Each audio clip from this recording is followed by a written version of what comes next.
Assalamualaikum warahmatullahi wabarakatuh. Dan kembali lagi di Resensi Podcast. Seperti biasa kita membahas tentang buku. Dan kali ini kita mengangkat tema tentang perempuan. Ada dua buku yang kita bahas pada malam hari ini yang berhubungan tentang keperempuanan. Ada buku yang ditulis salah satunya oleh Muhyiddin M. Dahlan, yaitu Tuhan Izinkan Aku Menjadi Pelacur. Dan buku kedua itu adalah The Moment of Life oleh Melinda Gates.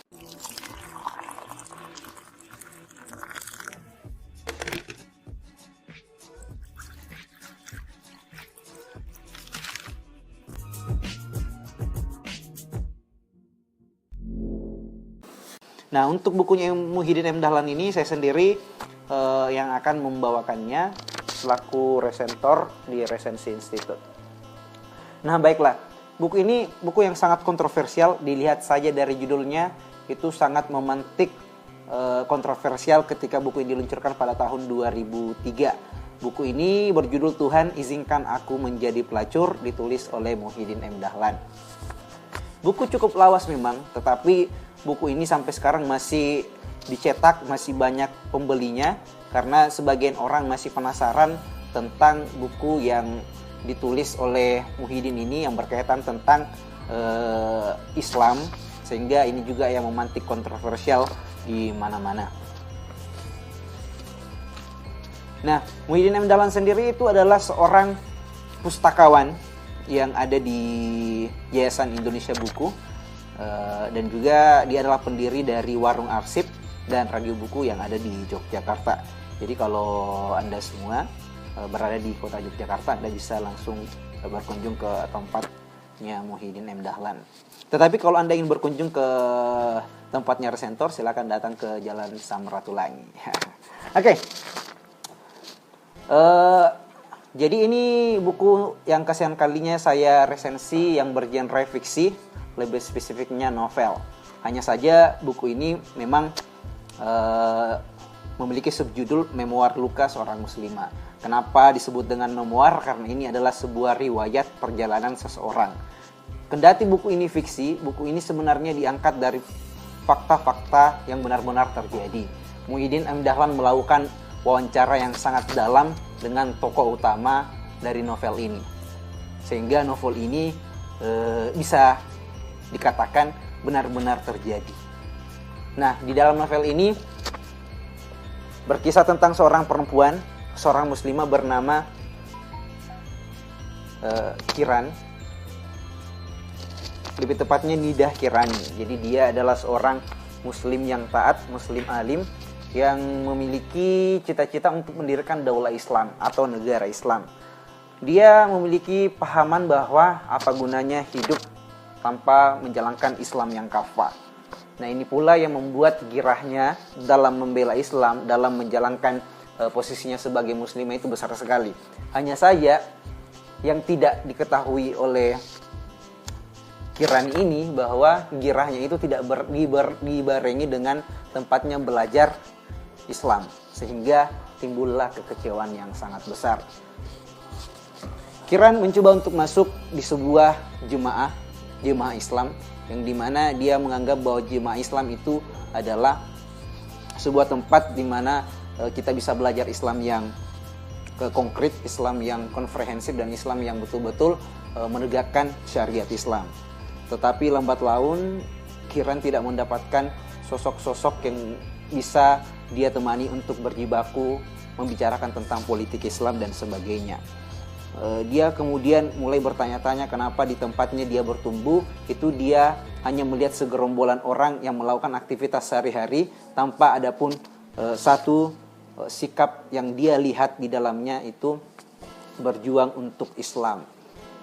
Nah, dari situlah Kiran kemudian mengalami sebuah turbulensi yang dahsyat. Dia jatuh ke dalam kubangan melankolia yang parah. Dia terjebak pada sebuah agonia yang tidak selesai. Karena kenapa? Apa yang diharapkannya di dalam kelompok tersebut tidak tercapai. Inilah kenapa jangan terlalu banyak menaruh ekspektasi pada sesuatu yang betul-betul belum pasti. Apalagi dalam hal ini kita ingin mendirikan sebuah daulah Islam, kita bercita-cita menjadi muslim yang kafah, tetapi saat yang bersamaan kita menemukan realitas yang berpunggungan dengan itu. Pada akhirnya kesalahan dari Kiran ini di dalam cerita ini ialah memposisikan Tuhan sebagai satu-satunya sosok yang bersalah atas ekspektasinya itu. Tuhan kemudian dihardik karena apa yang diharapkan, apa yang dia temukan, apa yang dia inginkan itu tidak pernah tercapai. Sehingga Kiran melakukan sebuah rebellion, pemberontakan besar-besaran terhadap Tuhan. Apa yang menjadi alat pemberontakannya, inilah yang menjadi kontroversial di dalam buku ini. Tidak lain tidak bukan adalah tubuhnya sendiri. Tubuh bagi seorang perempuan tentu hal yang sangat sakral, sesuatu yang sifatnya mahkota, yang hanya bisa dipetik dengan cara-cara yang baik. Dan Kiran kemudian berpikir bahwa satu-satunya yang bisa dia lakukan untuk memberontak adalah dengan menggunakan tubuhnya itu. Dia kemudian meniduri banyak lelaki. Di dalam buku ini Muhyiddin M. Dahlan mengupayakan untuk mengangkat sebuah realitas nyata yang terjadi di rentan waktu di buku ini dibuat, tetapi masih bisa sesuai dengan realita kita hari ini. Banyak orang yang sembunyi di balik jubah ideologi, jubah agama, tetapi ternyata mereka tetap sama di hadapan satu. Apa itu di hadapan selangkangan? Mereka tidak pernah bisa berbuat banyak ketika berhadapan dengan tubuh perempuan. Itulah yang diupayakan Muhyiddin Dahlan untuk diceritakan dalam buku ini. Sebenarnya Muhyiddin Dahlan ini tidak menceritakan sesuatu yang fiksional, karena cerita ini adalah cerita nyata dan benar-benar terjadi. Oleh karenanya pula Muhyiddin Dahlan dalam bagian terakhir buku ini menulis sebuah surat untuk pembaca. Apa isi dalam surat untuk pembaca tersebut? Adalah surat klarifikasi Muhyiddin M. Dahlan kepada para pengkritik buku ini. 1 tahun setelah buku ini terbit di tahun 2003, Muhyiddin Dahlan banyak mendapatkan cemoohan, kritik, dan ancaman-ancaman pembunuhan. Bayangkan hanya karena sebuah buku, seorang penulis diancam untuk dibunuh. Muhyiddin Dahlan berpikir bahwa dia tidak perlu untuk menarik ceritanya, dia tidak perlu menarik bukunya, bahwa seorang pengarang itu adalah pembohong. Tetapi kata Muhyiddin Dahlan, pengarang adalah pembohong yang kreatif. Ya, kita selalu menciptakan sesuatu yang fiksional dalam cerita kita, tetapi di dalam situ pula kita menghadirkan sebuah fakta-fakta yang benar-benar ada di dalam kehidupan. Entah kita sepakat atau tidak, itu persoalan lain. Tetapi tidak bisa menghakimi seorang pengarang atas buku yang dia tulisnya. Kalau kita meminjam satu kata-kata yang sangat terkenal dari seorang semiolog, yaitu Roland Barthes, ada satu kata yang sangat sering kita dengar, yaitu the death of author, atau matinya seorang penulis. Artinya ketika buku sudah dituliskan, sudah dicetak, sudah diedarkan ke masyarakat, tidak ada lagi haknya seorang penulis untuk paling tidak mempertahankan bukunya itu. Silakan orang lain untuk menjustifikasi buku itu sedemikian rupa. Hanya saja banyak orang yang salah kaprah yang mengatakan bahwa Muhyiddin ini adalah ateis. Buku ini menggunakan dana-dana Yahudi untuk diterbitkannya. Karena banyak orang di Indonesia, khususnya karena ini bicara tentang Indonesia, yang gampang tersulut dengan hal-hal yang bicara tentang agama. Agama menjadi hal yang tabu untuk dibicarakan. Banyak orang yang sembunyi dari benteng-benteng moral. Banyak orang yang sembunyi dari jargon-jargon agama. Ini yang kemudian tidak disukai M. Dahlan, karena kita hidup dalam kehidupan yang munafik. Sehingga di dalam ceritanya Muhyiddin M. Dahlan seolah membuat sebuah satire yang lebih spesifik sarkastik. Karena sarkastik adalah sindiran kasar, sedangkan ironi adalah sindiran yang halus. Muhyiddin tidak menyindir kita dengan halus, dia menyindir kita dengan kasar, bahwa ternyata memang itu yang terjadi. Dan bahkan hari ini mungkin itu yang terjadi. Bayangkan tokoh utamanya si Karin ini itu menjajaki laki-laki dari satu tubuh ke tubuh yang lain untuk mengetahui satu hal yang sebenarnya hal yang tidak begitu penting, yaitu untuk mempertanyakan sebuah ideologi dari laki-laki yang biasa sembunyi dari jargon-jargon moral dan jargon-jargon agama. Entah itu ideologinya kiri, itu Islamis, atau partai-partai Islam, ternyata mereka sama saja di hadapan tubuh perempuan. Tidak ada yang tidak ada yang mampu keluar dari kuasa wanita untuk persoalan itu. Jadi di dalam buku ini perempuan sangat bisa melakukan banyak hal, terutama untuk meminjam sikap-sikap iblis. Dia sendiri mengatakan di dalam buku ini bahwa ya apa salahnya kita menjadi iblis, atau dia mengatakan bahwa biarlah aku hidup dalam gelimang api dosa, sebab terkadang melalui dosa yang dinikmati seorang manusia bisa belajar dewasa.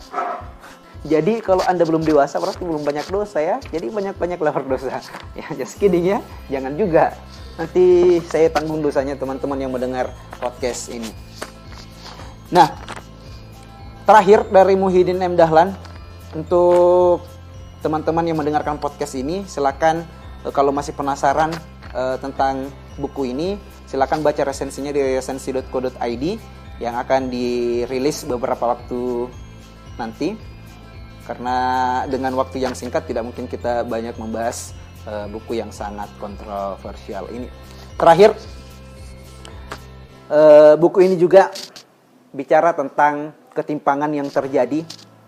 Saya tidak bisa menjawab, tapi saya akan mengupayakan untuk memberikan kepada teman-teman beberapa pertanyaan yang saya dapat di dalam buku ini.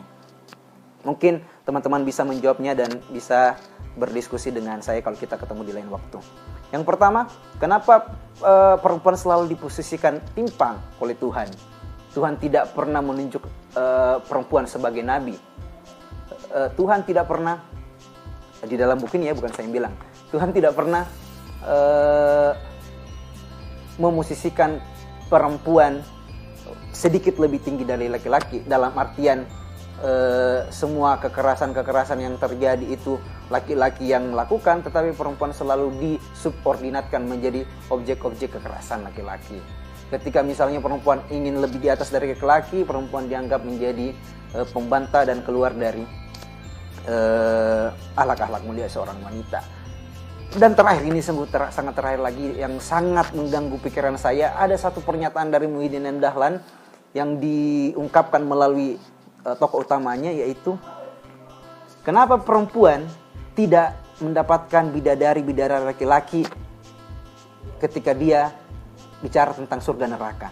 Hanya laki-laki yang selalu diimajinasikan mendapatkan perempuan-perempuan bidadari-bidadari yang luar biasa cantiknya di surga ketika dia bicara tentang surga neraka. Dan kemudian kedua, kenapa perempuan selalu menjadi kaum yang dikatakan paling banyak di neraka? Itu pertanyaan yang saya temukan di dalam buku ini dan semoga teman-teman bisa menjawabnya. Kita ketemu di lain kesempatan. Kalau ada kata-kata yang kurang berkenan, mohon maaf. Saya cuma menjadi penyambung lidah dari Muhyiddin M. Dahlan. Adapun hal-hal yang kurang berkenan, ya tentu saya sebagai manusia biasa tidak luput dari kesalahan. Sampai ketemu lagi di resensi podcast selanjutnya. Selamat malam.